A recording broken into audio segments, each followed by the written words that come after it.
રજૂઆત કરાવે છે ઇન્ડસ ટાવર ટેલિકમ્યુનિકેશન એનેબલ કરવા માટે, એટલે કે મોબાઈલ્સની જે સંચાર સેવાઓ છે એમાં સહાયતા કરે છે. પાયાના મતે રોકાણ જાળવી રાખવાની ભલામણ છે.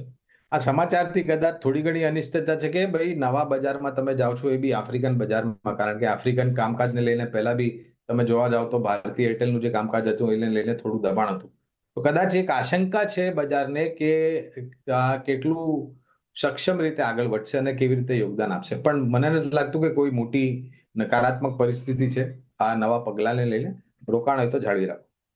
ઓકે, હોલ્ડ કરીને ચાલવાની સલાહ બનતી દેખાય છે ઇન્ડસ ટાવર માટે લોંગ ટર્મ માટે.